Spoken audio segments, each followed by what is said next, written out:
આજ ભીલ કહે મહારાજ આ ગંગા અમને પાવન ન કરી શકે, આજ તમે અમને પાવન કરવા. હું કૃતાર્થ થઈ ગયો. હવે એક ઈચ્છા છે પ્રભુ, મારા ગામમાં પધરામણી કરો, મારી નગરીમાં પધારો. લક્ષ્મણજી થોડા હસ પડે. લક્ષ્મણજીની સામે રામજીએ જોયું, ગુહે જોયું, સમજી ગયો ગુહ કે મહારાજ મેં મારા ગામડાને નગર કહ્યું ને એટલે લક્ષ્મણજી હસી પડ્યા. કે લક્ષ્મણજીને એમ થયું કે નાનું એવું ગામડું એને નગર કહે છે, જાણે અમે નગર જોયા જ નથી. નગર તો અયોધ્યા કહેવાય. ગુહરાજાએ સ્પષ્ટતા કરી, મહારાજ હું જાણું છું કે આ ગામડું આને નગર ન કહેવાય, પણ નિયમ પ્રમાણે અવધ તહા જહ રામ નિવાસુ, જ્યાં રામ હોય ત્યાં જ અયોધ્યા હોય, એટલે અમારે આજ અહીંયા અયોધ્યા ઉભી થઈ છે. અમારી અયોધ્યા તો અહીંયા છે, આપ પધારે. ભગવાને બહુ સુંદર સરળતાથી જવા. ગુહ મને અંતરમાં ઈચ્છા છે કે હું તારે ઘરે આવું, પણ મોહી દિન પિતો આયસવાના, મારા પિતાએ મને આજ્ઞા બીજી આપી, મારે 14 વર્ષ ગુહ કોઈના ગામમાં જવાય.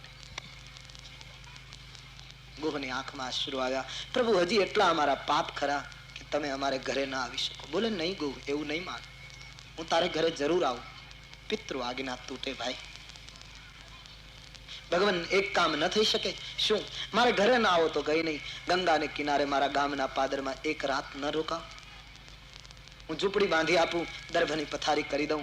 મહારાજ આપ રાત રોકાવ ને તો મોટો ફાયદો હોય. અમારા ભીલો મજૂરી કરવા ગયા, અમને તો ખબર નહીં કે તમે આવવાના, અને આવવાના હોય એવી ખબર હોત અને તમે અમને અપનાવશો એવી તો સ્વપ્નમાં ખ્યાલ નહીં. મહારાજ ભીલોને ખબર હોત તો હું બધાને રોકી રાખત, મને આગળથી ખબર હોત તો. આ તો તમે આવીને જતા રહો. મજૂરી કરીને ગરીબ ભીલો આવે તો એ પછી તમારા ક્યાં દર્શન કરે? કારણ કે અમારી પાસે કોઈ સાધન તો છે નહીં, ન તો જ્ઞાન હૈ, ન તો ભક્તિ હૈ, ન તો કર્મ હૈ. અમારા માટે હરી તું સાધન સાધ્ય નથી, અમારા માટે તો તું અનુગ્રહ સાધ્ય છે. હમ સાધન कैसे કરે, હમ નિર્બલ મથુરા कैसे ચલે. तू ही दया करे तो हो सके, जब अपने मन में झांकू तुझे तो हो जाए तेरा दीदार हमें. हम कैसे आ सके? साधन साध्य तो तू साधकों के लिए, हमारे लिए तो केवल अनुग्रह साध्य.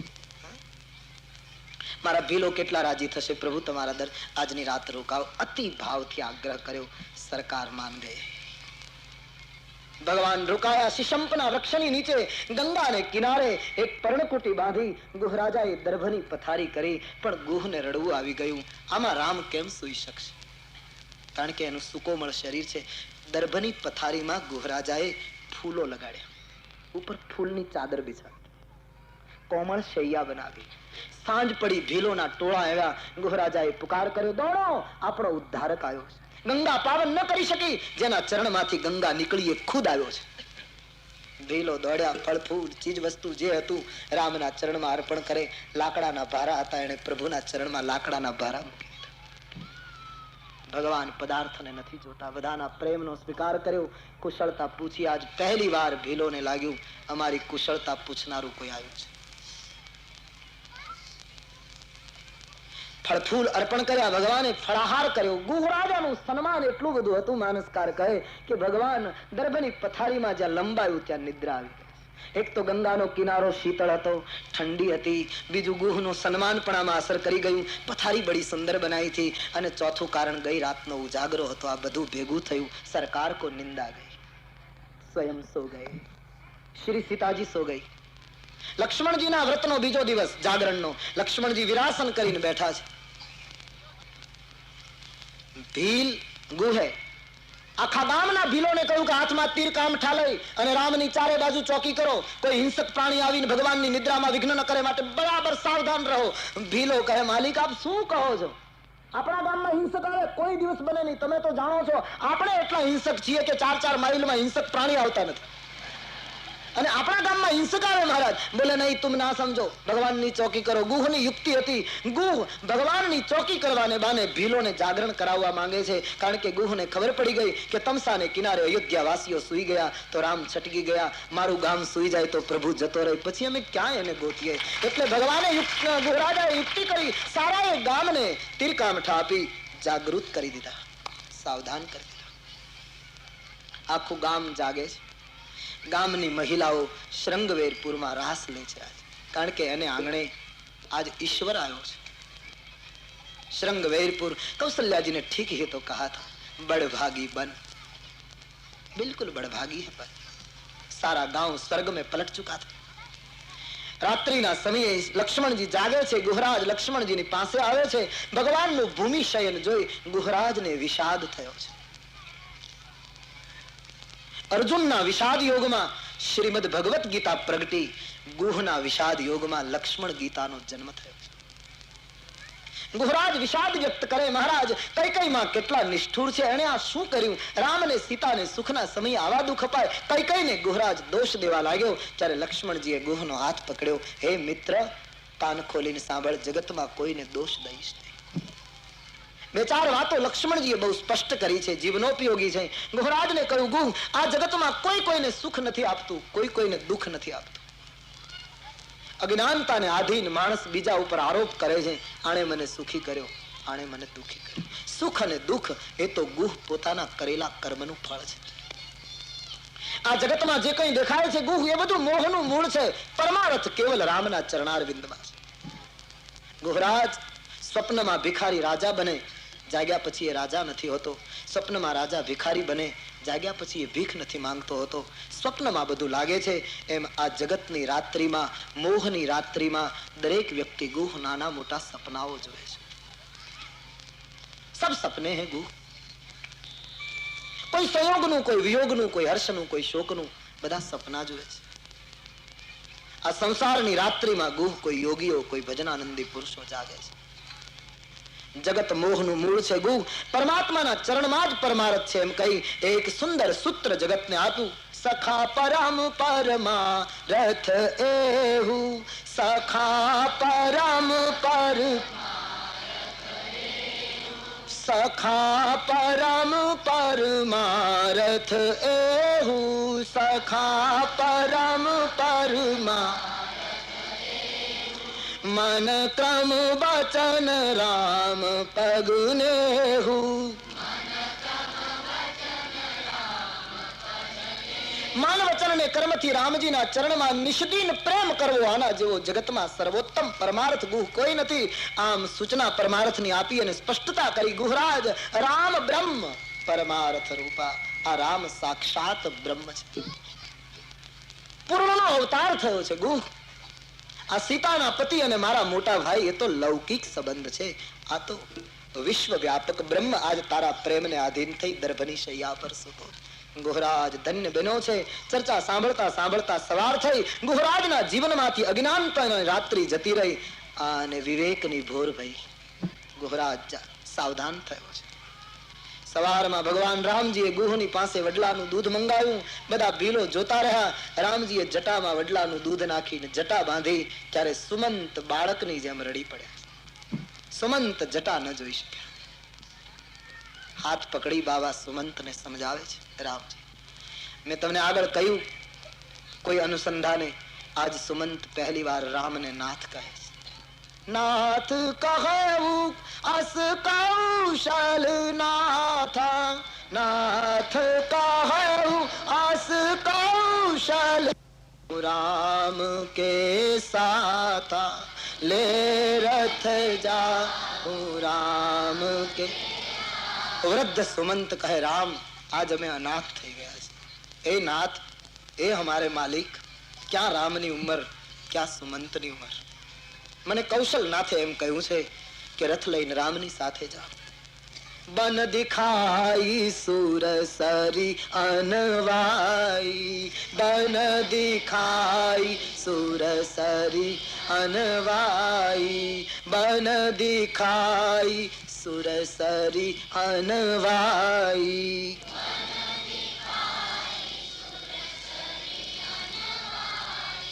આનહુ સિય સહિત દો ભાઈ, આનહુ સિય સહિત. મને રાજવીએ કહ્યું હતું, વન દેખાડી, ગંગામાં સ્નાન કરાવી, 4 દિવસ ફેરવી, સીતારામ અને લક્ષ્મણ ત્રણેયને પાછો લઈ આવજે. મહારાજ દશરથજી આટલું કહ્યું, આપ અવધ પધારે. રામજીએ કહ્યું, આપ તો મારા પિતા છો, ધર્મના માર્ગના શોધક તમે છો. આપ મને એમ કહેશો કે પિતૃ આજ્ઞાનું ઉલ્લંઘન કરો? કાલ દુનિયા શું કહેશે? महाराज मारा पिताने समझावजो, माने समझावजो, काले अवधि पूरी थता हूँ आवीश। सीता माटे कहूं, जानकीए पण निरुत्तर कर्या सुमंतने। लक्ष्मणजी जरा कटु वाक्यो बोल्या। सुमंतजीने रामे सोगंद आप्या, लखन बाळक छे एनो संदेश मारा पिताजीने आपशो नहीं। सुमंतजीने कहूं, आप पधारे, અમારાથી પાછા ન ફરાય। રઘુવંશીના પગલા એકવાર આગળ પડ્યા પછી એની મર્યાદા પૂરી થાય ત્યાં સુધી એ પાછા ન ફરે। हम जा रहे हैं बाहर। तुलसीदास जी कहे, गरीब बालकनी जेम रड्या એટલું નથી। तुलसीदास जी एक और शब्द लगा देते हैं, दीन बाली जी में रोगी। બાળક રડે એ બધાને રડાવી દેવું હોય। કોઈ પણ નું બાળક રડે ને ત્યારે આપણને પણ દુઃખ થાય કે આ બાળક શું કામ રડતું, પણ એમાંય તુલસી કહે, માં વગરનું ગરીબ બાળક રડતું, એની માં મરી ગઈ હોય, બાપ ગરીબ હોય અને ભૂખ્યું થયેલું એ માં વગરનું ગરીબનું બાળક કપડા પહેર્યા વગર એમનું ઉઘાડું બેઠું હોય અને એ જ્યારે ધૂળમાં બેઠું બેઠું રડતું હોય, એમ સુમંતા જાગૃત કરે છે। राम जी बार बार उसको समझा रहे। भगवान राम जी सुमंत ने कहू, आप पधारो। पराणे त्रणेय जणे प्रार्थना करी, विनंती करी, सुमंत जी ने रथ में बेसाड्या छे।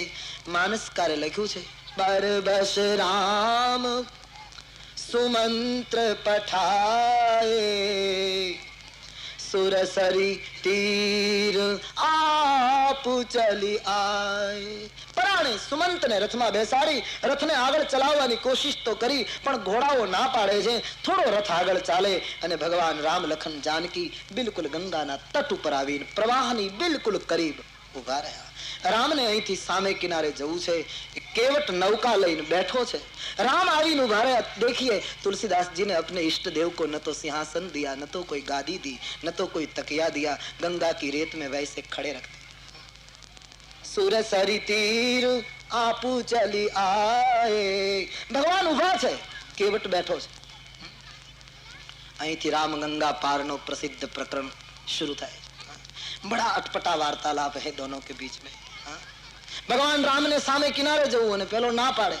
इस तरफ किसी ने बहुत सुंदर बात लिखी, इस तरफ ख्वाहिश है दुनिया भर के शाहो शाह की। दुनिया नो शाहो शाह ब्रह्मांड निकाया निर्मित माया। राम ની ઈચ્છા છે સામે કિનારે જવું, એટલે માંગણી કરે કે નૌકા આપ। इस तरफ ख्वाहिश है दुनिया भर के शाहो शाह की, लेकिन उस तरफ इनकार है एक मस्त लापरवाह की। केवट एक मस्त आदमी बैठा है, न तो उठता है, न तो प्रणाम करता है, न तो स्वागत करता है, न तो फूल लाया है, बिल्कुल बैठा है अपनी कश्ती में। भगवान उभा है। इस तरफ ख्वाहिश है दुनिया भर के शाहो शाह की, और उस तरफ इनकार है एक मस्त लापरवाह की। देखना है जीत किसकी या किसी की हार हो। अब तो देखना है कि आप बेमा कोनी जीत थाय कोनी हार थाय। देखना है जीत किसकी या किसी की हार हो, दोनों मल्लाहों में पहले किसकी कश्ती पार हो। इस दोनों मल्लाहों में आज पहले किसकी, क्योंकि दोनों खारवा है। एक भवसागर नो केवट है, बीजो गंगा नो केवट है। तुलसी महात्माओं कहे जरा जोईए आ बे मल्लाहोनी हरीफाई में कोनी कश्ती पहली बार निकले। कि देखना है जीत किसकी या किसी की हार हो, दोनों मल्लाहों में पहले किसकी कश्ती पार हो, वो कल 9 बजे देखेंगे। प्यार से बोलिए, बोलो रामचंद्र भगवान श्री बाल कृष्ण लाल की, सदगुरु देव की। ओम नमः पार्वती पतये हर पाया गणित अमित छवि नवनील निरद सुंदरम कांदार पाया गणित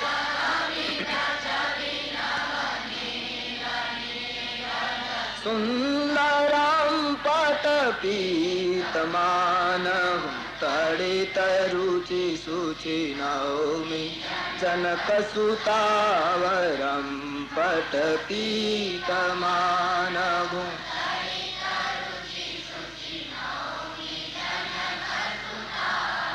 राम श्री रामचंद्र कृपालु भज मन। श्री राम मुकुट कुंडल तिलक चारुदार अंग विभूषणम शिर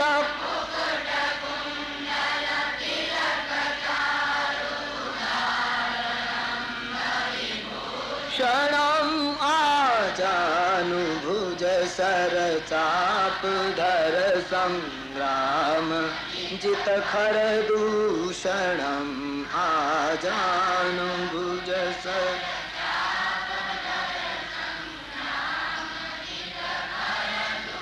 शरणं श्री रामचंद्र कृपालु भज मन भज दीन बंधु दिनेश दानव दैत्य वंश निकंदनम भज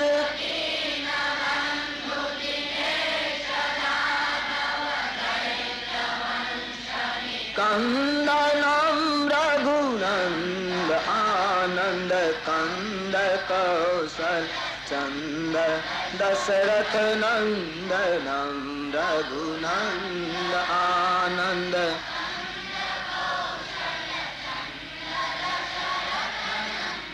नम श्री रामचंद्र कृपालु भज मन नम इति वदति तुलसीदास शंकर शेष मुनि मनरंजनम इति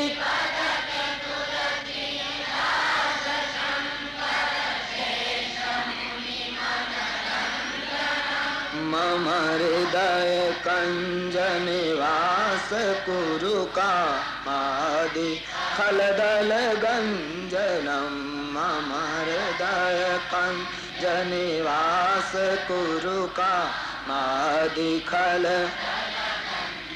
नम श्री रामचंद्र कृपालु भज मन हरन भव भय दारुणम नव कंज लोचन कंज मुख कंज पद कंजारुणम श्री राम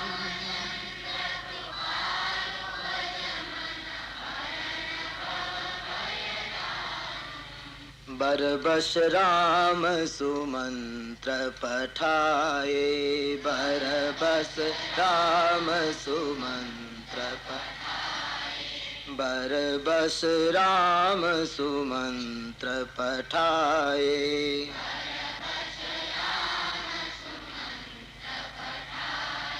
सुर सरी तीर आप चले आए सुर सरी ભગવાન રામજીએ સુમંતજીને વિદાય આપી અને સ્વયં ગંગાના કિનારા પર આવીને ઉભા રહ્યા. ગંગોત્રીની ગંગા જેમ દુર્લભ ગંગા છે, પણ હરિદ્વારમાં ઉતરેલી ગંગા દરેકને સુલભ છે. અયોધ્યાના રામ જે દુર્લભ બ્રહ્મ હતા એ પોતાના પગે ચાલીને ભીલોને માટે સુલભ થવા માટે गंगा ने किनारे आवीने उभा रहा. बड़ा अटपटा वार्तालाप यहाँ से शुरू होता है. भगवान गंगा ने किनारे उभा छे અને કેવટ નૌકામાં બેઠો છે. આ માણસે ઉભા થઈને પ્રભુનું સ્વાગત પણ નથી કર્યું, ભગવાનને વંદન પણ નથી કર્યા, ન કોઈ પુષ્પહાર હે ન કોઈ સ્વાગત હે, બેઠા. કેવટની દ્રષ્ટિમાં કદાચ એમ હશે કે આપણે કોઈને બોલાવ્યા હોય તો સ્વાગત કરવાની ફરજ છે, પણ સુરસરી તીર આપું ચલી આયે, જે પોતાની મેળાએ જ આવી ગયા હોય એના સ્વાગતની શી જરૂર? એક કારણ એ હશે. કેવટ ઊભો નથી થતો, બેઠો છે. ભગવાન રામે કેવટને સામેથી બોલાવી અને સામે કિનારે જવા માટેની નૌકા માટેની માંગણી કરી. બાબાજી લખતે હૈ, मागी नावन केवट आना, मागी नावन ना, मागी नावन केवट आना, मागी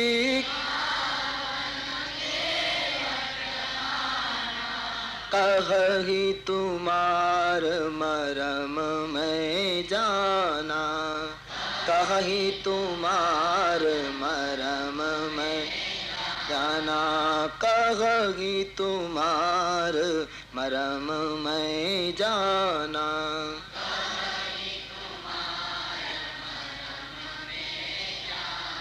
ભગવાને નૌકાની માંગણી કરી અને કેવટે પ્રભુને બેઠા બેઠા જવાબ આપ્યો કે હું તમારો ભેદ જાણું છું, તમારા મર્મને બરાબર સમજુ છું. એક તો આ માણસ ઉભો થઈને સ્વાગત કરતો નથી, બીજું આ માણસ ભગવાનને એમ કહી દે કે હું તમારા મર્મને બરાબર જાણું છું. અને ભગવાન એ વ્યક્તિ પાસે જ નૌકાનો આગ્રહ રાખે તો શું આજે ગંગાને કિનારે બીજી કોઈ નૌકાઓ નહોતી? આ માણસ ના પાડે તો બીજી નૌકા બોલાવી લેવી જોઈતી હતી, પણ ભગવાન આ વ્યક્તિને જ આગ્રહ કરી રહ્યા છે. કેવટે દલીલ કરી કે મહારાજ હું તમારો ભેદ જાણું છું. સવાલ એ ઉઠે કે આખા રામચરિતમાનસમાં જે પરમાત્માના મર્મને કોઈ ન જાણી શકે એવું તુલસીદાસજીએ વારંવાર પ્રતિપાદન કર્યું, ત્યારે એક ભીલ ભગવાનને એમ કહી દે કે હું તમારો મર્મ જાણું છું. આટલી સાધના પછી પણ મોટા મોટા યોગીઓ નથી પામી શકતા, એને કેવટ કઈ રીતે પામી ગયો? ઈશ્વરને પામવાના બે માર્ગો મેં ગઈકાલે પણ થોડો ચર્ચા કરી. એક તો સાધન સાધ્ય માર્ગ છે, તમે જપ તપ યોગ ધ્યાન ધારણા કરીને પામો. એક કૃપા સાધ્ય અનુગ્રહ સાધ્ય માર્ગ છે, જેમાં માણસ કંઈ ન કરે, ઈશ્વર અનુગ્રહ કરે અને એને પ્રભુની પ્રાપ્તિ થઈ જાય. એક સમ્રાટના નગરના પાદરમાં નદીને કિનારે એક મહાત્માનો મુકામ હતો અને પછી એ સમ્રાટે મહાત્માને નિમંત્રણ આપ્યું રાજભવનમાં પધરામણી માટે. सम्राट के द्वार पर महात्मा आए, स्वागत કર્યું, પૂજા કરી, બડા સત્સંગી થા રાજવી. સમ્રાટે મહાત્માને પૂછ્યું કે ઈશ્વરને પામવા માટે શું કરવું? આ પ્રશ્ન પૂછ્યો છે. ઈશ્વરની પ્રાપ્તિ કરવા માટે જીવે શું કરવું જોઈએ? મહાત્માએ બહુ સુંદર જવાબ આપ્યો કે બહુ સીધી વાત છે, બીજું કંઈ કરવાનું રહેતું નથી. ઈશ્વરને મેળવવા માટે આટલી જ વાત. શું કે બે રીતે મેળવી શકાય. જેમ મારી ઈચ્છા તમને મળવાની થાય એમાંય હું તમને મળી શકું, અને સમ્રાટ તમારી ઈચ્છા મને મળવાની થાય એમાંય હું તમને મળી શકું.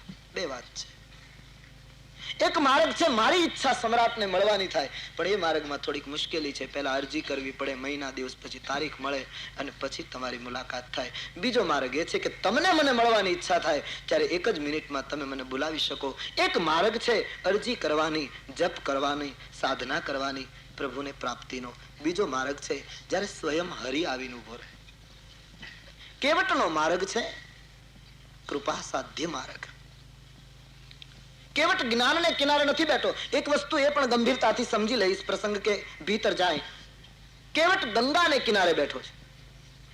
ગંગા એટલે શું? ગંગા નદી તો છે જ, પણ રામાયણના બાલકાંડમાં ગંગાની વ્યાખ્યા જુદી આપી છે. તુલસીદાસજીને લીખ દિયા, રામ ભક્તિ જગ સુર સરિધારા, રામ ભક્તિ જગ સુર સરિધારા. આ ઘટના યમુનાને કિનારે નથી બની, આ ઘટના ત્રિવેણી સંગમમાં નથી બની, આ ઘટના સરસ્વતીના તટ ઉપર, આ ઘટના ગંગાને કિનારે બને. ગંગા એટલે ભક્તિનો પ્રવાહ. કેવટ ભક્તિના કિનારે બેઠો છે. કિનારામાં પણ બે કિનારા હોય. આપણે ગામડામાં વધારે સમજી શકીએ નદીની વાત. નદી વહેતી હોય એને બે કિનારા હોય. મોટે ભાગે આપણે જોયું હોય કે નદી એક કિનારાને બિલકુલ અડીને વહેતી હોય, બાકીનો બીજો કિનારો રેતીનો પટ હોય, વેકરો હોય. એક કિનારાને બિલકુલ અડીને વહે, બીજો કિનારો થોડો ખાલી છે. ભક્તિના બે કિનારા છે એમ સંતોનું મંતવ્ય છે. એક નિષ્કામ ભક્તિ અને બીજી સકામ ભક્તિ. એ ભક્તિ કે દો તટ હૈ. માણસ બે પ્રકારે ભક્તિ કરે. ઘણા માણસો સકામ દ્રષ્ટિ રાખીને ભક્તિ કરે, મને આટલું મળે. ઘણા માણસો નિષ્કામ ભક્તિ કરે. કેવટ નિષ્કામ ભક્તિને કિનારે ઉભો છે. જે કિનારે નદી અડીને વહે ત્યાં સકામતા નથી હોતી. જે નદીનો પટ ખાલી હોય ત્યાં લોકો વાડાઓ બનાવે, બીજું કોઈ વાવેતર કરે, ખાલી રેતીમાં ખાતર નાખીને માણસો કંઈક, કારણ કે ખાલી પટ છે એ સકામ પટ છે, એમાંથી કંઈક ઉપજ પ્રાપ્ત કરવાની વૃત્તિ આપણી હોય. પણ જ્યાં બિલકુલ ઘસાઈને નદી વહે ત્યાં કોઈ ઉપજ નથી, ત્યાં તો કેવલ પાણી ही पीना है. भक्ति में डूबना ही. તો કેવટ સકામ ભક્તિના તટ ઉપર નથી, કેવટ નિષ્કામ ભક્તિના તટ ઉપર ઉભો છે. એક તો ગંગાને કિનારે યાની ભક્તિના કિનારે ઉભો છે, એમાંય પાછો નિષ્કામ ભક્તિને કિનારે ઉભો છે. એમાંય એને રામને બુલાવવા નથી પડ્યા. સુરસરી તીર આપો ચલી આए, ખુદ સરકાર આ ગયે હૈ, ખુદ પરમાત્મા પોતે આવી ગયા છે. એટલે આ માણસ બિલકુલ નિર્ભીક થઈને ભગવાનને કહે, હું તમારો ભેદ બરાબર જાણું છું, હું તમને ઓળખું છું. સવાલ એ ઉઠે કે કેવટ ભગવાનનો ભેદ ક્યાંથી જાણી ગયો? અમુક મહાત્માઓ એમ કહે છે કે ગઈ રાત્રિએ જયારે સત્સંગ ચાલતો હતો લક્ષ્મણનો અને રામજી ગુહરાજાનો, ત્યારે લક્ષ્મણજીએ ગુહને એમ કહેલું કે રામ બ્રહ્મ પરમાર્થ રૂપા, આ રામ સાક્ષાત બ્રહ્મ છે. આ વાત ભીલે સાંભળી લીધેલી એટલે પામી ગયો કે આ બ્રહ્મ છે. એના ચરણારવિંદમાં બધી જ પરમાર્થની ગાથાઓ છુપાયેલી છે. એટલે કેવટે વિચાર કર્યો, મેં ગઈકાલે પણ થોડો સ્પર્શ કર્યો કે કેવટને ખબર છે કે બ્રહ્માના કમંડળની ગંગા ભગીરથના કુળને તારી શકી, ઋષિઓને તારી શકી, અમારા જેવા અધમને એ ગંગા તારી ન શકી. અને તેથી કેવટની ઈચ્છા છે ગંગાને કિનારે બેસી ભગવાનના ચરણારવિંદ ધોઈ અને એક નવી ગંગા પ્રગટ કરવી છે. એક નૂતન ગંગા કા જન્મ હોને વાલા है. અને તેથી કેવટ બેઠો બેઠો બિલકુલ બેફિકર ભગવાનને કહી શકે છે, હું તમારો મર્મ જાણું છું, આપને હું બરાબર ઓળખું છું. અને કોઈ વ્યક્તિ જાહેરમાં આપણને એમ કહી દે કે હું તમારો ભેદ જાણું છું, બસ તો સમજદાર માણસે ચૂપ થઈ જવું જોઈએ, નહીતર બધા રહસ્યો ખુલવા માંડે, આપણી બધી ખાનગી વાતો જાહેર થવા માંડે. રામજીને એક જ વાક્યમાં આ માણસે ચૂપ કરી દીધા, હું ભેદ જાણું છું, પ્રભુ મૌન. લક્ષ્મણજી ચૂપ, શ્રી સીતાજી ચૂપ. અને કેવટે દલીલો ચાલુ રાખી. બેઠે બેઠે મુખ્ય વાત તો એ છે કે આ માણસ ઉભો નથી થતો, ભગવાન ઉભા છે ને આ બેઠો બેઠો વાત કરે. ભગવાનને એમ કહ્યું, મહારાજ હું જાણું છું તમારા ચરણ કમલની રજમાં એવી કંઈક ખૂબી છે કે એમાંથી મનુષ્યત્વ પેદા થાય. છુવત શિલા ભાઈ નારી સુહાઈ, છુવત શિલા ભાઈ, છુવત શિલા ભાઈ નારી સુહાઈ, છુવત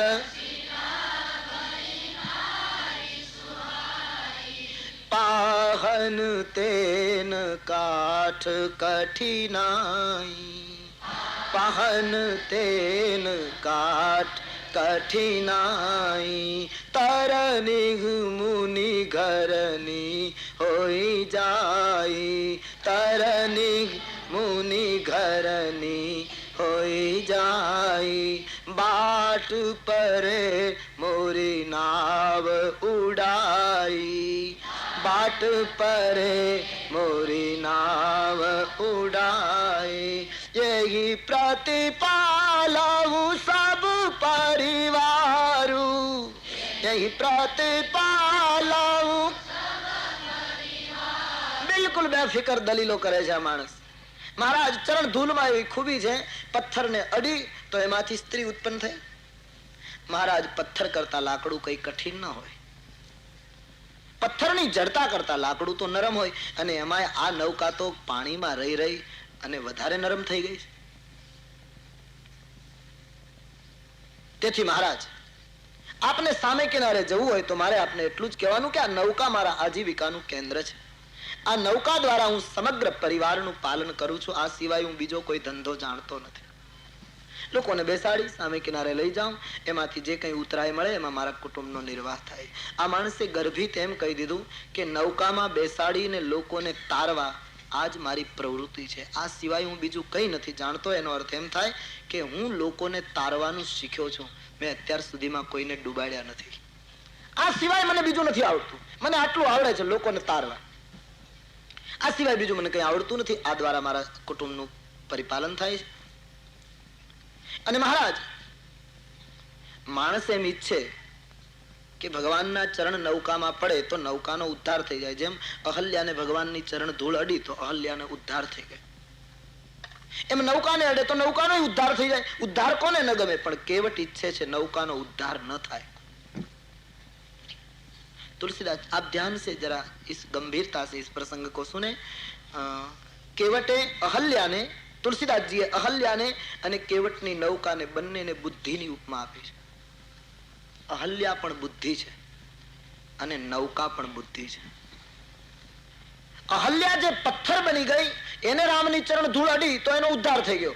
જે બુદ્ધિ જળ હોય એને ભગવાનની ચરણ ધૂળ અડે તો એનો ઉદ્ધાર થાય, એ બરાબર છે. પણ જે બુદ્ધિ ભક્તિના પ્રવાહમાં તરતી હોય એનો ઉદ્ધાર કરવાનો ન હોય. જે નૌકા ગંગામાં વહેતી હોય, જે નૌકા ગંગામાં તરતી હોય, બાબાજીને લીખી દિયા કેવટ બુદ્ધ વિદ્યા બડી નાવા. એ બુદ્ધિનો ઉદ્ધાર હું ને તમે ઈચ્છીએ, જે બુદ્ધિ કામનામાં જડ થાય. પણ જે બુદ્ધિ ભક્તિમય હોય, જે બુદ્ધિ ગંગાના વહેણમાં નિત્ય તરતી હોય, જે બુદ્ધિ કેટલાયને પાર કરતી હોય, જે બુદ્ધિનો નિર્ણય કોઈને ડુબાડવાનો ધંધો ન કરે, જે બુદ્ધિ સાત્વિક બનીને સતત પરમાર્થ કરતી હોય, કેવટ कहता है इस बुद्धि का उद्धार नहीं होना चाहिए, ये बुद्धि तो बनी रहे जगत के हित में. તો કેવટ કહે મહારાજ તમારી ચરણની ધૂળામાં પડે અને નૌકા ઉદ્ધાર થઈ જાય તો હું ઈચ્છતો નથી આ નૌકાનો ઉદ્ધાર થાય. આ નૌકાની જરૂર છે. આના દ્વારા હું મારા પરિવારનું પાલન કરું છું. આ સિવાય હું બીજું કઈ જાણતો નથી. અને હા મહારાજ, એક વાત એ પણ કહી દઉં આપને, આપને સામે કિનારે જવું હોય તો એક કામ કરવું પડશે. શું? જો પ્રભુ આવસી પારગા ચાહું, જો પ્રભુ આવસી પારગા ચાહું, મોહી પદ પદમ પખારન કહું, મોહી પદ પદમ પખારન કહું, મોહી પદ પદમ પખારન કહું, મોહી પદ પદમ પખારન. આપણે ખરેખર સામે કિનારે જવું હોય અને તે પણ આ ઘાટ ઉપરથી જ જવું તો આ સવાલ. બાકી તો ગંગા ઘણે તમે થોડે દૂર જશો 1 માઇલ તો ગંગા છીછરી છે, ત્યાંથી તો તમે ચાલી નહીં જઈ શકો. પણ આ જ ઘાટ ઉપરથી તમારે સામે કિનારે જવું હોય તો આપે મને પગ ધોવાનું સામેથી કહેવું પડશે. હું ભીખ નહીં માંગુ. હું આપને એમ કહું કે તમારા ચરણ ધોવા દો, એ અપેક્ષા નહીં રાખશો મહારાજ. આપે સામેથી કહેવાનું, કારણ કે મેં આપને બોલાવ્યા નથી, આપ સામેથી આવ્યા છો. બીજું, મેં તમારી પાસે માંગણી કરી નથી, તમે મારી પાસે માંગણી કરી. માટે મહારાજ આપે સામેથી કહેવાનું પગ ધોઈ લે. સવાલ એ થાય છે કે કેવટ પગ ધોવાની વાત શું કામ કરે? પગમાં રામજીને ધૂળ હોય તો સાફ કરી નાખવી જોઈતી હતી, અથવા તો ભગવાનના પગ ઉપર કઈ કપડું વીતી દેતો. પણ દુનિયાનો નિયમ છે, કોઈ વસ્તુ અતિ સુંદર હોય, અતિ સુંદર વસ્તુને જોયા પછી માનવનું મનોવિજ્ઞાન એમ કહે છે કે એને અડવાની ઈચ્છા થાય છે. આ માનવનો સ્વભાવ છે. કેવટે રામને જોયા બેઠા બેઠા, અતિ સુંદર ચરણારવિંદ છે. કેવટને થયું બહોત સુંદર હે, ભીલના ભાગ્યમાં તો આને સ્પર્શ ક્યાંથી મળે? પગ ધોવાની યુક્તિ કરું તો ચરણને અડી શકાય. હા, કોઈ અતિ સુંદર વ્યક્તિ હોય, બહુ સરળ હોય, એ આપણા ભાવને સમજી શકતી હોય કે આમાં કોઈ કુભાવ નથી, અને આપણે એમ કહીએ કે હું તમને જરા સ્પર્શ કરું, એ માણસ આ પાડે અને આપણે અડીએ તો સ્પર્શ કરી શકાય. પણ અતિ સુંદર વ્યક્તિને સ્પર્શ કર્યા પછી મનોવિજ્ઞાન એમ કહે કે વારંવાર સ્પર્શ કરવાની ઈચ્છા થાય. તો પછી ભગવાનને એક વખત અડીને વારંવાર તો અડ્યા ન કરાય, તો બેવકૂફી ગણાય. કેવટે યુક્તિ કરી કે પગ ધોવાનું જો હાથમાં આવે તો એમાં ચોળવાનું વારંવાર મળશે, જેથી કરીને પગને વારંવાર અડ્યા કરાશે. પછી ભગવાનને એક વખત અડીને વારંવાર તો અડ્યા ન કરાય, તો બેવકૂફી ગણાય. કેવટે યુક્તિ કરી કે પગ ધોવાનું જો હાથમાં આવે તો એમાં ચોળવાનું વારંવાર મળશે, જેથી કરીને પગને વારંવાર અડ્યા કરાશે. હાથને અડી લઉં, ચહેરાને અડી લઉં, એ તો અડીને હાથ લઈ લેવો પડશે, પણ પગ ધોવાનો જો પ્રસંગ ઉપસ્થિત થાય તો ચરણ પ્રક્ષાલનમાં તો બાર બાર પ્રભુ ચરણારવિંદને હજી સાફ નથી થયા એમ બાનું બતાવીને પણ બાર બાર ચરણનો સ્પર્શ થતો રહેશે. એક કારણ એ ભી, આપની ચરણ ધોલી, મને ચરણ ધોઈ લેવા દો મારે, અને એ આપે કેવું પડશે. હું અહીંયા બેઠો છું, ઘણો સમય છે, તમે ત્રણેય જણા અંદરો અંદર ચર્ચા કરી લો, પછી કહો પગ ધોઈ લે એટલે હું ધોઈ લઉં. અને નહીતર મહારાજ અહીંયા આવે અને અમારે માર્ગદર્શન આપવાનો નિયમ છે, અહીંથી થોડે દૂર ચાલ્યા જાઓ, ત્યાં કિનારો છીછરો છે, ત્યાંથી તમે ત્રણેય જણ ચાલીને જતા રહેજો. અહીંથી પાર ઉતરવું હોય, ભક્તિને કિનારેથી હે બ્રહ્મ તમારે પાર ઉતરવું હોય તો ભક્ત કહે એમ કરવું પડશે. और कोई घाट पर आप खुद चले जा सकते हैं, पर ये तो भक्ति का तट है, ये तो गंगा का तट है. અહીંથી તો અમે કહીએ એમ કરવું પડશે. અને હા મહારાજ, પહેલી મુલાકાત છે, કદાચ તમને એમ હોય કે પગ ધોવા દઈએ ને પગ ધોઈ લીધા પછી સામે કિનારે લઈ જાય ને પછી પગે લાગીને એમ કહેશે કે તમારે આટલી ઉતરાઈ આપવી પડશે, આટલું ચૂકવવું પડશે, અને તમને ઉતરાઈ આપવાની મુશ્કેલી હોય તો મહારાજ હું આપને સ્પષ્ટ કહું છું, મારે ઉતરાઈનો પૈસો લેવો નથી. આપણે હમણાં સ્પષ્ટતા કરી, આ માણસ સકામ ભક્તિને કિનારે નથી, નિષ્કામ ભક્તિને કિનારે. એ બ્રહ્મને પણ એમ કહી શકે છે, પદ કમલ ધોઈ ચઢાઈ ના વનનાથ ઉતરાઈ ચહો, પદ કમલ ધોઈ ચઢાઈ નાવ નાથ ઉતરાઈ ચહો, પદ કમલ ધોઈ ચઢાઈ નાવ નાથ ઉતરાઈ ચહો, પદ કમલ ધોઈ ચઢાઈ નાવ નાથ ઈ ચહો, મોહ રામ રાવો રે આન દશરથ સપથ સબ સાચી કહો, મોહ રામ રાવો રે આન દશરથ સપથ સબ સાચી કહો, બરુ તીર મારગી લખન પै જબ લગન પાવ પખારી હો, બરુ તીર મારગી લખન પै જબ લગન પાવ પખારી હો, તબ લગન તુલસીદાસ નાથ કૃપાલુ પાર ઉતારી હો, તબ લગીન તુલસી દાસ નાથ કૃપાલુ. ચરણ કમલ ધોવાની આપ સામેથી મંજૂરી આપો એટલે ચરણ ધોઈ લઉં, ઉતરાઈ નથી જોઈતી. આ એની નિષ્કામતા પ્રગટ થાય. દુનિયાનો નિયમ છે, આપણા જીવન સાથે સરખાવો તો અનુભવ થશે. જગતમાં 3 પ્રકારના માણસો હોય, વિષયી યાની સંસારી, વિષય ભોગમાં ડૂબેલો મોટો ભાગનો વર્ગ સમાજનો. અમુક માણસો ભજન કરનારા હોય, સાધક કક્ષાના માણસો, અને અમુક માણસો સાધના કરતા કરતા સિદ્ધતાએ પહોંચી ગયા હોય. અમુક માણસો ગણ્યા ગાંઠ્યા. વિષયી માણસ ભક્તિ કરે ભયથી. ભગવાનનું સ્મરણ નહીં કરું તો કઈ મુશ્કેલી આવશે, ભયથી કરશે. સાધક માણસ ભક્તિ કરશે લોભથી.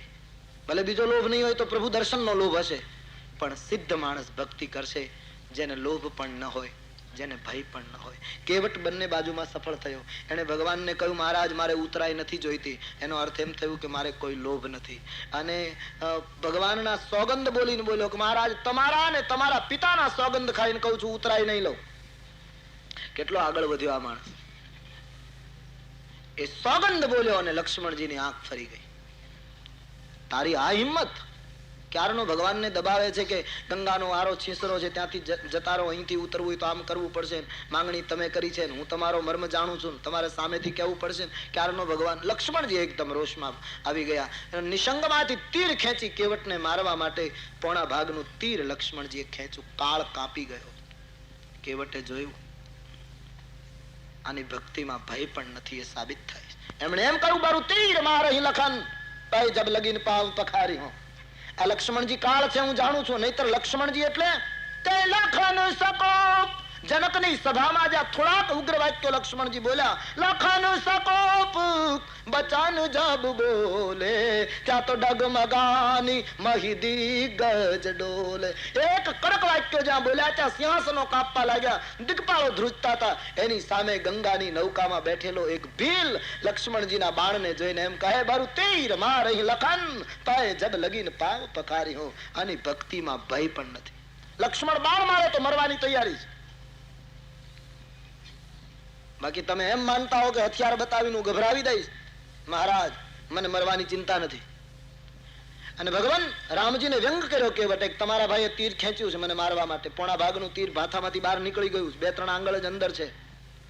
કદાચ મને હમણાં મારશે, પણ મહારાજ એક વાત પૂછું, શું એક બાજુથી માંગણી કરવી ને બીજી બાજુથી હથિયાર બતાવવા, આ કઈ નીતિ છે? માંગણી કરનારા એ હથિયાર ન રખાય મહારાજ. કાં તો માંગવાનું બંધ કરી દો, કાં તો હથિયાર છોડી દો. એક બાજુથી માંગવું અને બીજી બાજુથી હથિયાર. તમે એમ માનો છો કે ગભરાઈશ મારા? તમારો તો હું મર્મ જાણું છું એટલે તમે મને કઈ કરી શકો એમ નથી. કેવટ ભગવાન. લક્ષ્મણનો મને ભય નથી એટલે લક્ષ્મણની મને પરવા નથી. અને સીતાજીને હું જાણું છું એ તો જગદંબા છે, અમે એના બાળકો છીએ, એ બીજું કઈ નહીં બોલે. એટલે તમારા ત્રણમાંથી મને જરાય ચિંતા નથી કોઈની. હું મારી વાત ઉપર મક્કમ છું. કદાચ તમારા ભાઈ ઉગ્ર બનીને જો બાણ મારે તો મારા માટે 2-3 ફાયદા. શું?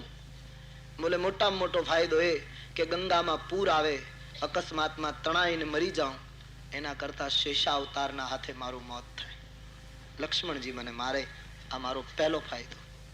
બીજો ફાયદો, જન્મ જન્મ મુનિ જતન કરાહી, અંત રામ કહી આવત નાહી. અંત સમયે રામનું નામ જીભે ના આવે એને બદલે ગંગાને કિનારે હું પ્રાણ છોડતો હોઉં અને રામ લખન અને જાનકી તમે ત્રણેય ઉભા હો. જાંકી કરતા કરતા મારા પ્રાણ છૂટ્યા, મારો બીજો ફાયદો. ત્રીજો ફાયદો, મરતી વખતે માણસના મુખમાં લોકો ગંગા જળ રેડે એને બદલે હું ગંગાને કિનારે જ મરું. આ ત્રીજો ફાયદો.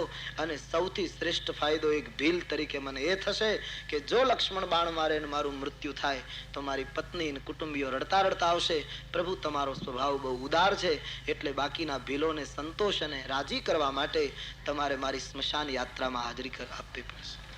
મારી નનામીમાં તમારે જોડાવવું પડશે, મારા અગ્નિ સંસ્કાર સુધી તમારે રોકાવવું પડશે. અને મહારાજ નિયમ એવો છે કે જેના હાથે અગ્નિ સંસ્કાર થાય એની ઉત્તર ક્રિયા પછી એને જ કરવી પડે, એટલે જવાબદારી તમારી વધે છે. લક્ષ્મણજીએ જે તીર ખેંચ્યું હતું એ પાછું ભાથામાં મૂકી દીધું કે આને મારવા જ. પહેલી વાર કાળની સામે એ કાળને જીતનારો ભીલ નીકળે છે કે જેને લક્ષ્મણના ખેંચાયેલા બાણને પાછું છોડે. ભક્તિ એનું નામ જે કાળની પણ પરવા ન કરે. ભક્તિ કરવી હોય એ કાળથી ડરે નહીં. લક્ષ્મણજીના બાણની મને ચિંતા નથી. તબ લગીન તુલસીદાસ નાથ કૃપાલુ પાર ઉતારી હો. જ્યાં સુધી ચરણ કમળ ધોવાની મંજૂરી નહીં મળે ત્યાં સુધી હું આપને સામે કિનારે નહીં લઈ જાઉં. એમ જયારે દ્રઢતાપૂર્વક કેવટ બેઠો બેઠો બોલ્યો એ વખતે ભગવાન રામ હસી પડ્યા. સુંદર ઘટના આતી હૈ. સુની કેવટ કે बैन प्रेम लपेटे अटपटे बिहंसे करुणा ऐन चितई जानकी लखन तन. आज पहली बार रामजी रामनो जन्म थया पछीथी आज पहली बार राम खड़खड़ाता से. आप सारे रामचरितमानस को देख लो. मैंने पहले भी शायद कहा धर्म ग्रंथों में हास्य ना 6 प्रकार है. मुस्काવું, मधुर मुस्काવું, મનમાં મુસ્કાવું, હંસના, 5મો પ્રકાર વિહંસના અને 6ठो प्रकार अट्टहास्य. जो असुर करते हैं, राक्षस लोग करते हैं, सज्जन अट्टहास्य न करे. मुस्काવું यानी આમ ચહેરા ઉપરથી આપણને ખ્યાલ આવી જાય, આંખ કહી દે કે ના આ વ્યક્તિ સહેજ હસે, उसको મુસ્કાવું કહે. મનમાં મુસ્કાવું, ચહેરા ઉપર ખબર ન પડે પણ એની સામે જોતા એની અંતરંગ સ્થિતિ આપણને કહી દે કે નહીં આ માણસ મનમાં હશે. મધુર મુસ્કાવું, દાંત દેખાય નહીં, આંખ અને હોઠ હસી પડે, દાંત બહાર ન દેખાય, उसको મધુર મુસ્કાન કહેતે. હસના, હસવું એને કહેવાય જેમાં થોડા દાંત પણ દેખાય. અને બિહસવું એનું નામ ખુલ કે હસ દેના, ખડખડાટ, બધા સાંભળી શકે એમ હસવાનું. અને અટ્ટહાસ એ તો અહંકારી હાસ્ય છે. રામજી રામાયણમાં ઘણી જગ્યાએ હસ્યા છે. બાળપણમાં કૌશલ્યામાં ઠાકોરજીને થાળ ધરાવ્યો અને રસોડામાં ચક્કર મારીને માં આવી અને ભગવાન ત્યાં આગળ જમવા લાગ્યા અને કૌશલ્યામાં એકને બદલે 2 રામના રૂપ જોયા. માતા ભયભીત થઈ ગયા એવું લાગ્યું. ભગવાને વિરાટ રૂપ દેખાડ્યું અને કૌશલ્યામાં જયારે ભયભીત જોયા તો તુલસીદાસજીએ લખ્યું પ્રભુ હસી દિન મધુર મુસ્કાની. ભગવાન થોડુંક મધુર હસી પડે, હસવું આવી ગયું. કમાલ હે. સીતાજી પગે અડવાની ના પાડે પણ બધાની વચ્ચે હસવું એ તો યોગ્ય ન લાગે. તુલસીદાસજી લખે મન બિહંસે રઘુવંશ મણી. તેથી ભગવાન મન में હસ પડે, खुल के नहीं हंस पाए. ત્રીજો પ્રસંગ પરશુરામનો. ભૃગુપતિ બાકી કુઠાર ઉઠાए. લક્ષ્મણને મારવા માટે પરશુરામજી પરશુ લઈને જયારે દોડ્યા તો બાબાજીને લીખી દિયા ભૃગુપતિ બાકી कुठार उठाए પણ મન મુસ્કાઈ રામ સિરનાય. ભગવાન નીચું જોઈને હસવું આવતું હતું, કોઈને ખબર ન પડે, મનમાં હસી લીધું. આજ સુધી હમારે રામ કો ખુલીને કોઈ હસાવી શક્યું નહીં. આજ પહેલો ભક્ત નીકળ્યો જે સમગ્ર જગતને મુક્તિ આપનાર બ્રહ્મના હાસ્યને મુક્ત કરી રહ્યો છે, જે ઈશ્વરના ચહેરામાં હાસ્ય બંધનમાં હતું, એને આજ ગંગાને કિનારે બિહંસે કરુણા એન ખડખડાટ હસી પડ્યા. ભગવાનનું દિવ્ય હાસ્ય જોઈ ગંગા બહુ રાજી થઈ. ગંગાને થયું કેવટે બહુ સારું કામ કર્યું, પ્રભુને હસાવી દીધા. શ્રી સીતાજી પણ જોઈ રહ્યા છે રામજીની સામે. આજ ભગવાનને આટલા હસતા જોઈ વૈદેહી પણ બહુ ખુશ થયા. તુલસીદાસજી કહે ભગવાન હસ્યા ત્યારે એમણે સીતા અને લક્ષ્મણની સામે જોયું. કોઈ મોટી વ્યક્તિ હસે એની પાછળ રહસ્ય હોય, વળી કોઈની સામે જોઈને હસે તો એની પાછળ કઈ સંકેત હોય. બિલકુલ પ્રાથમિક સંકેત રામનો એ હતો લક્ષ્મણ અને સીતાની સામે જોઈને. કારણ કે સીતાજી ચૂપ છે. કારણ કે પોતાના પતિને કોઈ એમ કહે કે તમે મારી પાસે માંગણી કરી છે, હું તમને બરાબર ઓળખું છું, તો સ્વાભાવિક પત્નીને ન ગમે. એટલે સીતાજી જરા આમ કે આ કેવો માણસ છે, ભગવાનને ક્યારનો ધમકાવી રહ્યો છે, તમારે પગ ધોવાનું સામેથી કહેવું પડશે, હું બરાબર ઓળખું છું. આવું પત્નીની હાજરીમાં કોઈ પતિને કહે તો એ પત્નીને રૂચે નહીં. એટલે સીતાજી જરા આમ ગંભીર થઈને ઉભા છે કે આ ખબર નહીં કેવો માણસ મળ્યો છે. અને લક્ષ્મણજીનું તીર પાછું મુકાયું છે, લક્ષ્મણજી ગુસ્સામાં છે. એટલે ભગવાન રામ ગંભીર સીતાને અને આવેશમાં આવેલા લક્ષ્મણને હસતા હસતા નિમંત્રણ આપે, છોડો ગંભीरता, हंसने का अवसर है, तुम भी हंस लो. आज दोनों को निमंत्रित कर रहे हैं. चितई जानकी लखनतन, आज જે આનંદ અવસર મળ્યો છે આનંદ લેવાનો, અયોધ્યા છોડી ત્યારથી આપણે બધા ગમગીન છીએ, આજ હસવાનો અવસર છે, इसलिए प्रभु निमंत्रित कर रहे हैं सीता को, लक्ष्मण को. એક કારણ. બીજું કારણ, લક્ષ્મણજીને બહુ આમ ગુસ્સામાં જોયા એટલે ભગવાન લક્ષ્મણની સામે જોઈને હસીને એમ કહે કે લખન તારે તો રાજી થવું જોઈએ, કારણ કે આ માણસ મને ઓળખી ગયો એનું કારણ તું છો. તે રાતે જાહેરાત ન કરી હોત કે આ રામ બ્રહ્મ છે તો આ તકલીફ ન થાત. આ તારો ચેલો છે, તારા ચેલાની જાણકારી ઉપર તો તારે રાજી થવું જોઈએ. તું શું કામ ગંભીર બને છે? ખુલ કે તુમ ભી હસો, ક્યોંકि અંત में तेरा शिष्य है.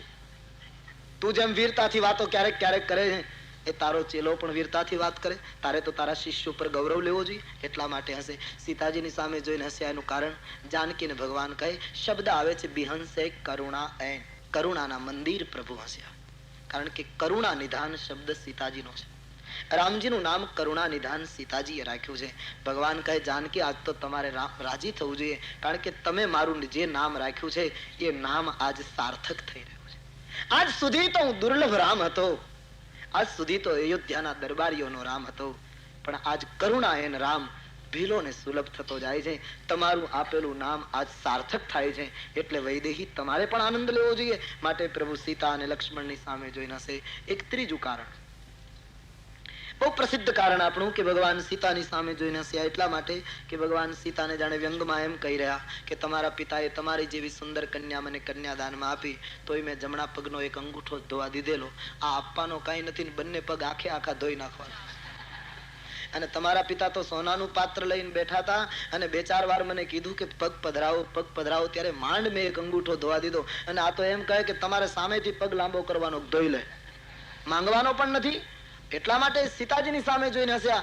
એક સંત કહે નહીં, એક બીજું કારણ લક્ષ્મણની સામે જોઈને હસ્યા. કારણ કે લક્ષ્મણને બચપણમાં એવી ટેવ હતી, રામની સાથે સૂતા એક જ પારણામાં, રામનો અંગૂઠો મુખમાં ચૂસા કરે તો જ ઊંઘ આવે. ભગવાને કહ્યું લખન, બાળપણમાં તને અંગૂઠો ચૂસવા ન મળતો તો તું કેટલો બધાને હેરાન કરતો, અને આજ તારે બાણ પાછું ભાથા મૂકી દેવું પડ્યું, કાંઈ બોલાય એવું છે નહીં, અને આ બંને પગ આખા લઈ જાય છે. એટલા માટે રામ હસ્યા. એક સંત કહે ત્રીજું કારણ, સીતા અને લક્ષ્મણ બંનેની સામે સંયુક્ત રીતે રામ હસ્યા. ચિતઈ જાનકી લખનતન. એક ભૂતકાળનો પ્રસંગ, રામજી પરણીને આવ્યા પછી રામજીના ચરણની સેવા લક્ષ્મણને નથી મળતી. સીતાજી જ પગ દબાવે. લક્ષ્મણજી આજુબાજુ ફર્યા કરે, સીતાજી એને બોલાવે નહીં. એટલે લક્ષ્મણને એમ થાય મર્યાદા ખાતર પણ મારે ત્યાં જવાય નહીં. એટલે લક્ષ્મણજીને ચરણ સેવા ન મળે એટલે શરીર કૃશ થવા માંડ્યું. એક દિવસ રામજીએ પૂછ્યું, લખન તને શું થાય? બોલે પ્રભુ આપની ચરણ સેવા ન મળે તો મારા જીવનનો શું અર્થ? બોલે એમાં તો શું થાય, સીતા પત્ની છે, એનો અધિકાર છે. બોલે મહારાજ કંઈક કરો, મને આપના ચરણની સેવા મળવી જોઈએ. રામજી કહ્યું લખન એક થાય, 4 દિવસ પછી હોળીનો તહેવાર આવે છે. આપણા રાજકુટુંબમાં હોળીનો તહેવાર દિયર અને ભાભી વચ્ચે નિખાલસતાથી ખેલાય છે. અને પછી હોળીની સંધ્યાએ દિયર ભાભીની પાસે જે માંગે તે ભાભીને આપવું પડે, બરાબર? કે 4 દિવસ પછી હોળી ખેલાશે વડીલોની હાજરીમાં. અને હોળીનો તહેવાર પૂરો થાય ત્યારે લક્ષ્મણ સીતાજી તમને માંગવાનું કહે ત્યારે ભરતને અને શત્રુઘ્નને જે માંગવું હોય તે માંગે. તારો વારો આવે ત્યારે ચરણ સેવા તારે માંગવી, એટલે મારે વચ્ચે આવવું નહીં, તારું કામ પૂરું. લક્ષ્મણજી બહુ રાજી થયા. ભગવાનને કહું મહારાજ આ ઉપાય બરાબર, પણ હવે એક વિનંતી, હોળી જેમ બને એમ જલ્દી આવે એવું કરો. રામજીએ કહ્યું એ તો જેમ આવતી હશે એમ આવશે. લક્ષ્મણજીએ હોળીના જપ શરૂ કર્યા, જેથી કરીને હોળી જલ્દી આવે. હોળીનો સૂર્યોદય થયો, રંગના કુંડો ભરાયા. વડીલોની ઉપસ્થિતિમાં ત્રણેય ભાઈઓની સાથે વૈદેહી હોળીનો ઉત્સવ મનાવે છે. રામજી દૂર ઉભા ઉભા જુએ છે. ભગવાનને ખબર કે અત્યારે હોળી ખેલાય છે, સાંજે પ્રગટવાની છે. સાંજ પડી, દશરથજીએ વૈદેહીને કહ્યું બેટી ભાઈઓને ભેટ આપી દો. સૌ પ્રથમ ભરતજી આવ્યા છે. જાનકીએ કહ્યું ભરત ભૈયા હોળીની ભેટ શું આપો, માંગો. બોલે માં એક જન્મ નહીં, જન્મ જન્માંતર સુધી ભગવાનના ચરણારવિંદમાં પ્રેમ વધતો જાય, વધતો જાય. તથાસ્તુ. શત્રુઘ્ન આવ્યા, બોલે શું આપું ભાઈ? શત્રુઘ્નએ કહ્યું માં ભરત ભૈયાએ ભગવાનની સેવા માંગી તો હું જન્મ જન્મ ભરતની સેવા કર્યા કરું, ભક્તની સેવા કર્યા કરું. તથાસ્તુ. અને લક્ષ્મણનો વારો આવ્યો. રામજી સમજી ગયા કે હોળી પ્રગટવાની તૈયારી. લક્ષ્મણજીએ ધીમે રહીને કહ્યું માતાજી આજથી રામજીના ચરણની સેવાનો અધિકાર મારો. હવે રઘુકુળમાં તો વચનની આટલી બધી પ્રતિષ્ઠા, એકદમ માતાજીને ચક્કર આવ્યા, ધરતી ઉપર પડી ગયા કે ચરણ સેવા જતી રહે તો મારા જીવનનો શું અર્થ? આ તો બધું જ જતું રહે. જાનકી બેશુદ્ધ થઈ ગયા. વૈદો હકીમો દોડ્યા. દશરથજી ચિંતામાં ઘણું કરે પણ જાનકીની મૂર્છા ઉતરે ને આખું રાજકુટુંબ લક્ષ્મણ ઉપર ગુસ્સે થયું. તે શું માંગ્યું?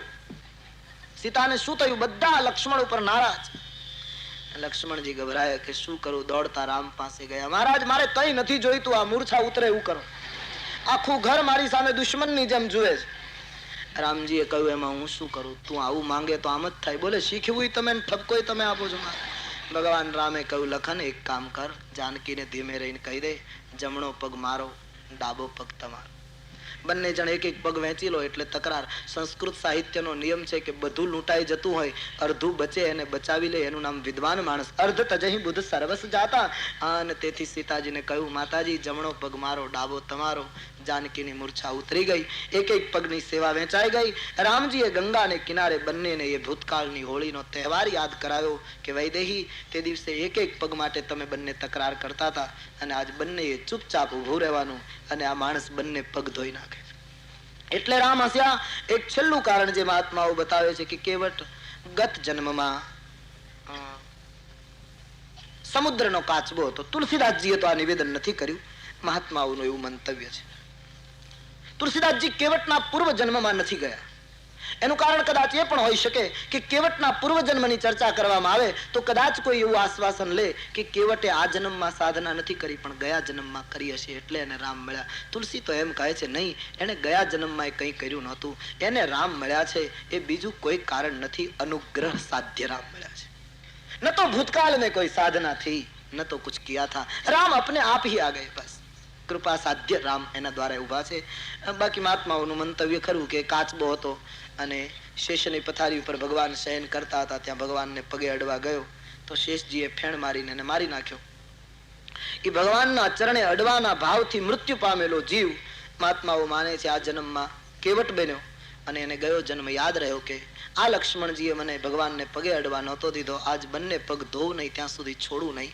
એને ગત જન્મ યાદ રહી ગયો અને તેથી ભગવાન કદાચ હસ્યા કે લક્ષ્મણ તે દિવસે તે જળચરને મારી નાખ્યો તો એ આજ આ ગંગાના જળનો કેવટ બનીને ઉભો છે. આપણા પગ નહીં ધોવે ત્યાં સુધી છોડશે નહીં. કેવટની વાતે પરમાત્માને હસાવ્યા છે. અટપટો વાર્તાલાપ આગળ હતો. ભગવાન રામજીને સામેથી કહેવું પડ્યું બેગી આની જલ પાવ પખારું, બેગી આની જલ હોત વિલંબ ઉતારગ પારું, હોત વિલંબ ઉતારગ પારું, હોત વિલંબ ઉતારગ પારું.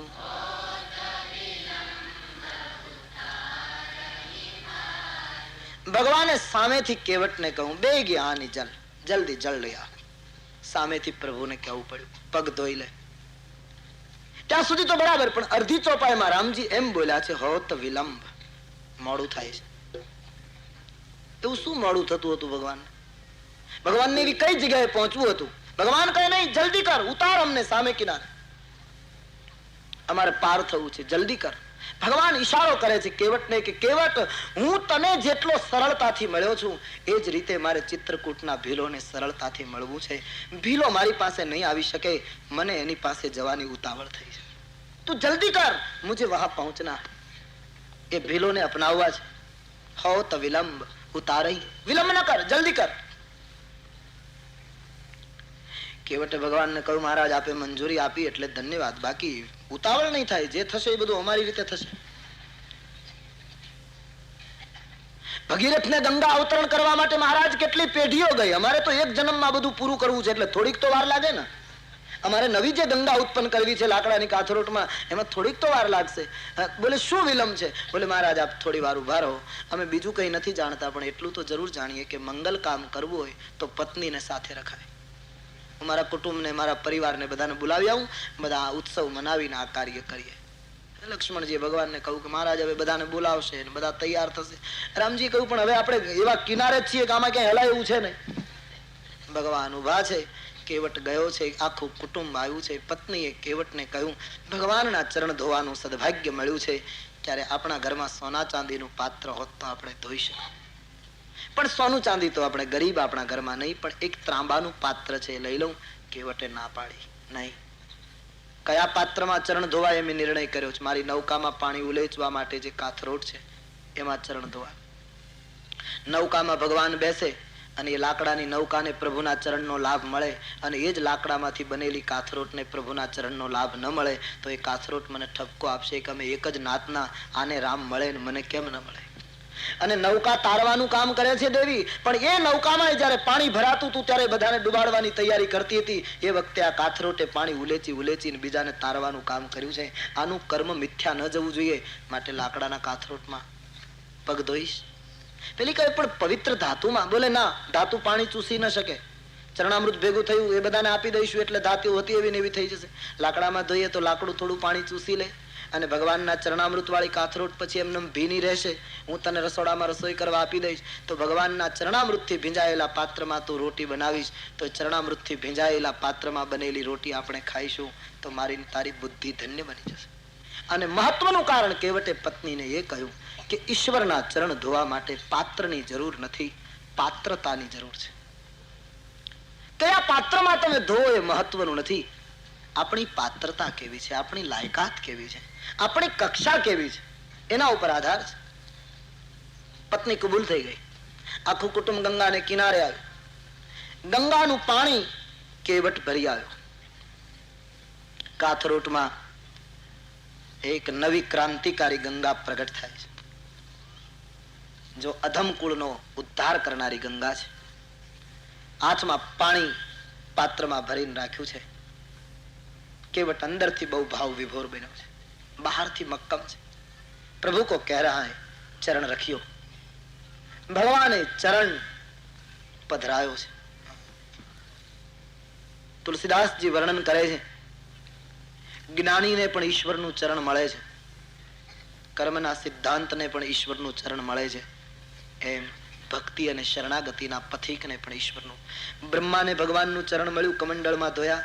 બ્રહ્મા તો કર્મનું પ્રતીક છે, સતત સર્જન કરે છે, તો કર્મવાળાને પણ ઈશ્વરનું ચરણ મળે છે. જનક મહારાજે સોનાના પાત્રમાં રામના ચરણ ધોયા કન્યાદાનમાં. જનક જ્ઞાની પુરુષ છે, વેદાંતી છે. વેદાંતી અને જ્ઞાનીને પણ ઈશ્વરનું ચરણ મળે છે. તુલસી કહે જે ભીલ બિચારો નિરક્ષર છે, અધમ છે, દીનહીન છે, પણ શરણાગતિના ઘાટ ઉપર બેઠેલો એને પણ ઈશ્વરનું ચરણ પ્રાપ્ત થાય. યાની કૈસે ભી આપ જાઓ ભગવાન બધા માટે સુલભ. તુલસીદાસજીએ બતાવ્યા. પાત્રમાં પ્રભુનું ચરણ.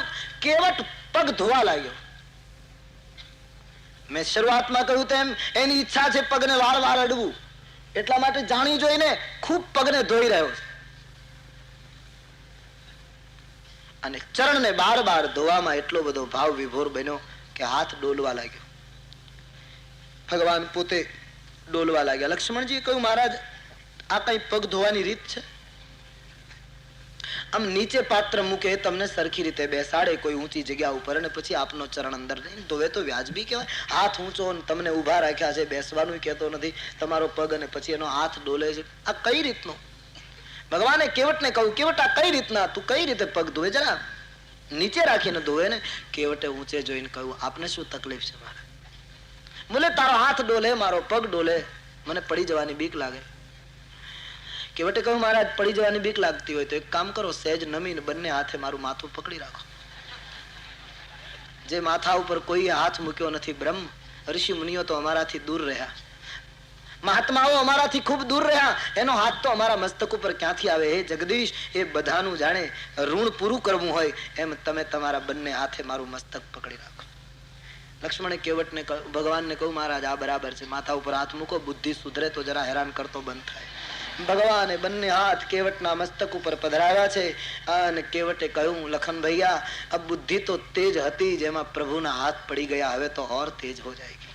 ભગવાનના બંને હાથ કેવટના મસ્તક ઉપર જોઈ આકાશના દેવતાઓએ ભીલ ઉપર પુષ્પની વૃષ્ટિ કરી. ધન્ય ભીલ, તારા ભાગ્યની સરાહના શબ્દોથી થઈ શકતી નથી. આનંદ ઘેલા કેવટે ભગવત ચરણનું પ્રખાલી કાથરોટની અંદર એક નવી ગંગાનું સર્જન કર્યું છે. તુલસીદાસજી વર્ણન કરે છે, ચરણામૃત ભેગું થયું. ભગવાન ઉભા છે, કેવટને કહ્યું, હવે જલ્દી ઉતાર.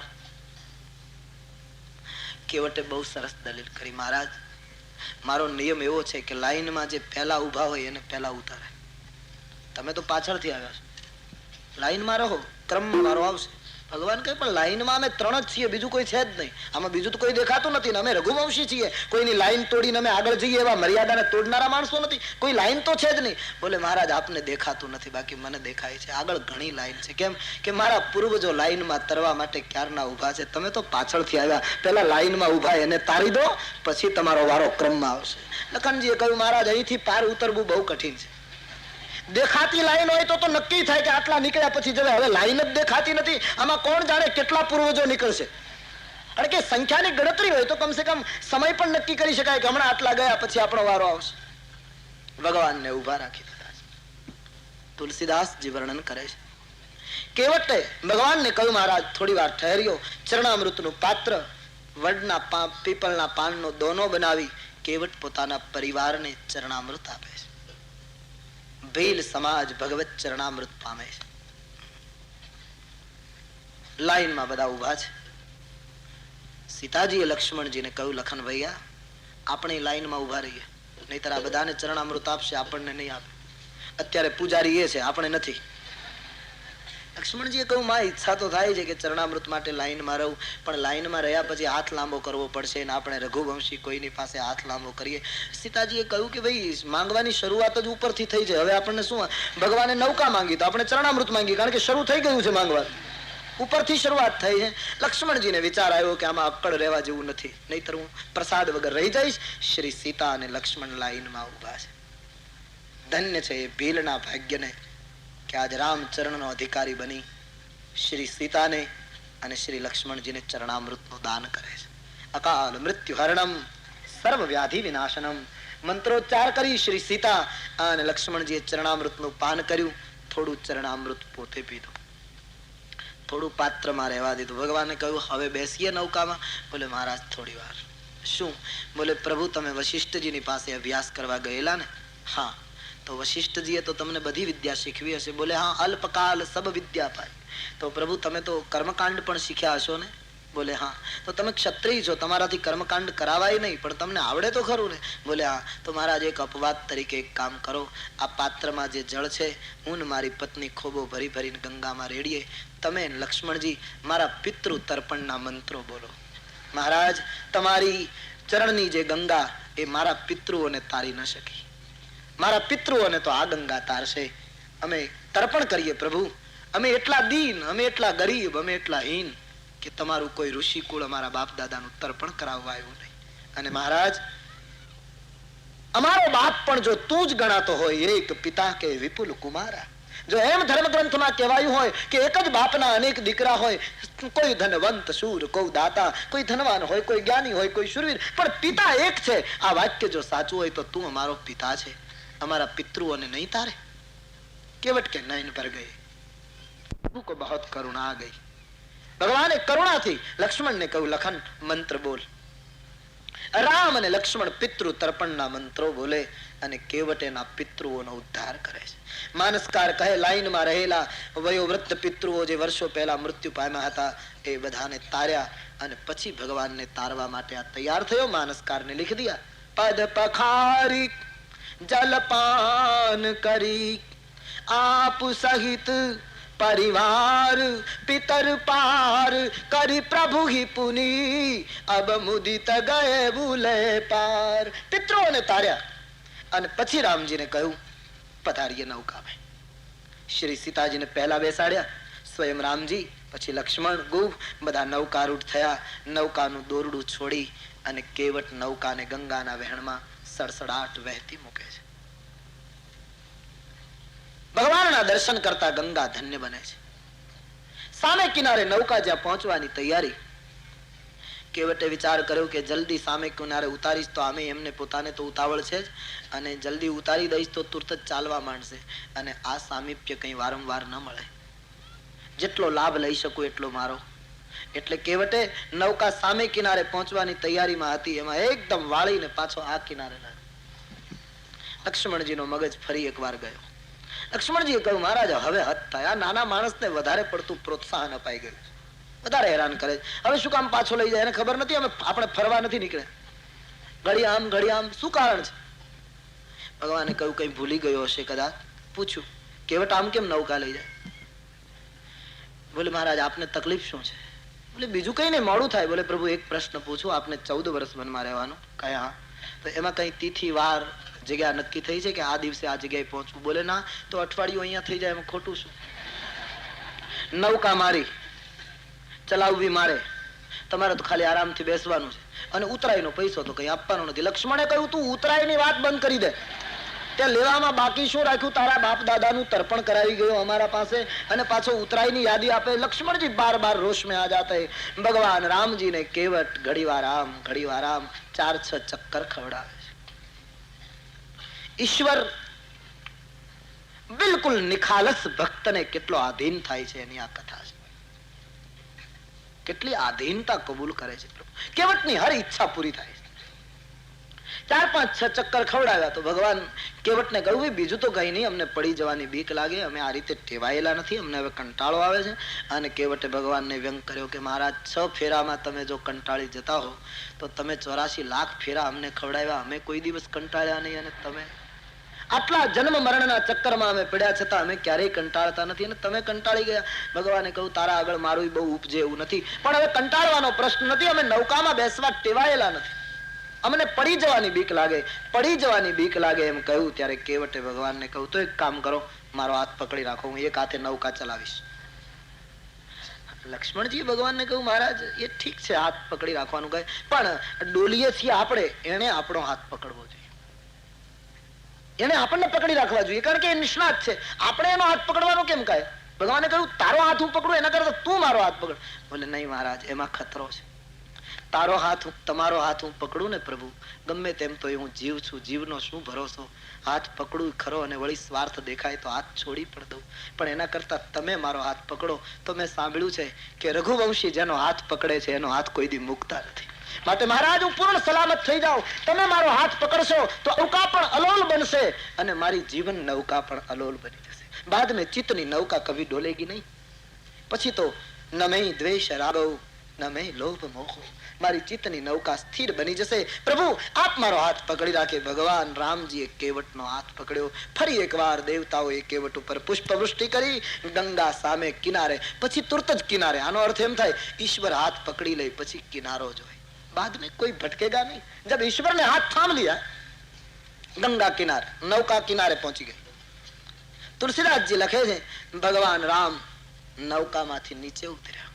ઉતરી ઠાઢ ભય સુરસરી રેતા, ઉતરી ઠાઢ ભય સુરસરી રેતા. ભગવાન ગંગાને કિનારે ઉતરીને ઉભા રહ્યા. આખા પ્રસંગમાં કોઈ પણ જગ્યાએ ભગવાનને બેસવાનો પ્રસંગ નથી આવતો, ઉભા જ રાખ્યા છે. આ માણસ આ કેવટની ઈચ્છા છે ભગવાન તમે પદ્માસન વાળીને બેસી જાઓ, એવો બ્રહ્મ અમને કબૂલ નથી. અમને તો ભક્ત માટે ઉભો રહીને દોડનારો બ્રહ્મ જોઈએ છે. અમને એવો ઈશ્વર મંજૂર છે જે સતત ભક્ત માટે ઉભો રહે. અને તેથી આપણા મંદિરોમાં, રામ મંદિરમાં, રાધા કૃષ્ણના મંદિરમાં 99% મૂર્તિઓ ઊભી છે. કોઈ વિશિષ્ટ મંદિરોમાં ઠાકોરજી ક્યાંક બેઠા હશે, એક વાત જુદી. બાકી મંદિરોમાં મૂર્તિને ઊભી રાખવાનું એક પ્રયોજન આ છે કે અમારો ઈશ્વર સતત ઊભો છે, ભક્તો કે लिए, જગત કે लिए, अपने आश्रितों के लिए. તો કેવટ ગંગાના તટ પર પ્રભુને ઉભા રાખે છે, નૌકાને બાંધી દીધી. હવે તુલસીદાસજી લખે છે, કેવટ ઉતારી દંડવત कीन्हा के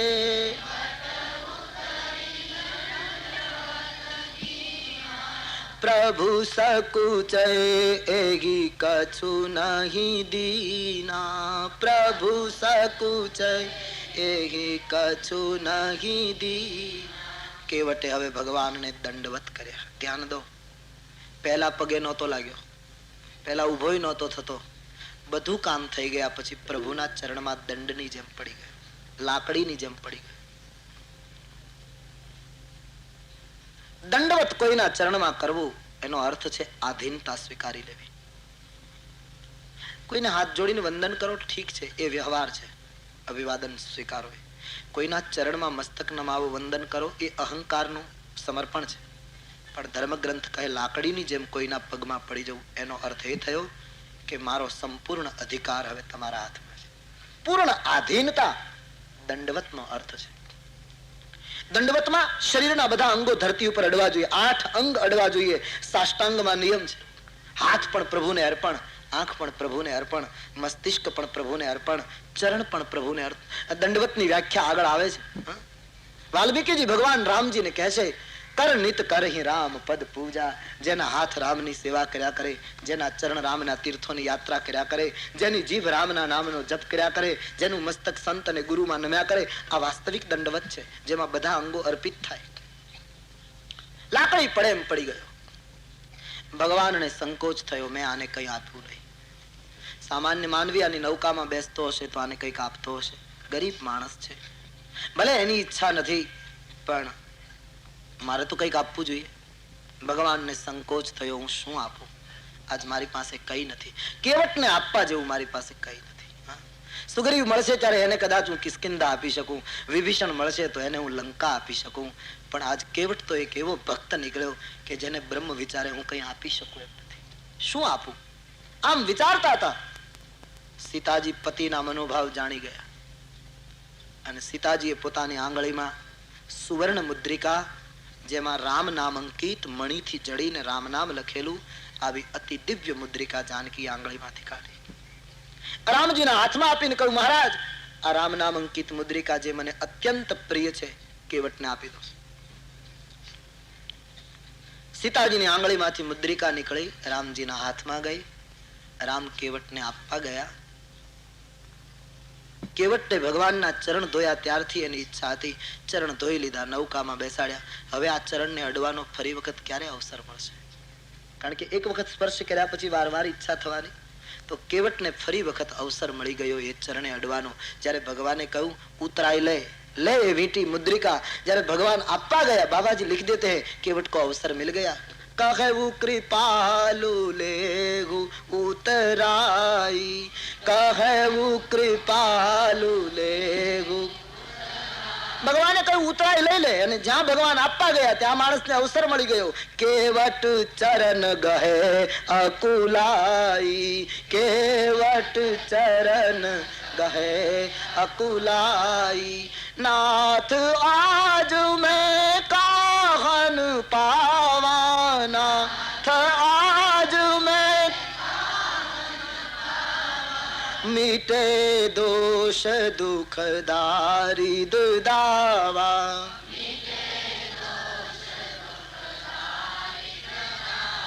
અકળાય અને કેવટ ભગવાનના ચરણમાં પડી ગયો છે, રડી પડે છે. ભગવાનને ગદગદિત સ્વરે કેવટે કહ્યું, આજ મને શું નથી મળ્યું? મારું દુઃખ, મારું દારિદ્ર્ય. મહારાજ મને એમ સતત થયા કરતું હતું કે અમે ગરીબ છીએ, અમે ગરીબ છીએ, અમે કોઈને કંઈ આપી ન શકીએ. પણ જગતના ઈશ્વર તમે મારી પાસે આવીને હાથ લંબાયો ત્યારે મને એમ થયું કે હું દરિદ્ર નથી, હું પણ દાતાર છું. મારું દારિદ્ર્ય તમે ખલાસ કરી નાખ્યું. મહારાજ એક વેદના, સંતાપ હતો, દાહ હતો કે શું ભીલને ઈશ્વર મળે, અમારા જેવા પાપીઓને રામ મળે. તમે મારી બધી રુચિ પૂરી કરી, મારો દાહ પણ નાશ પામ્યો. આજે મને શું નથી મળ્યું, જન્મ જન્મથી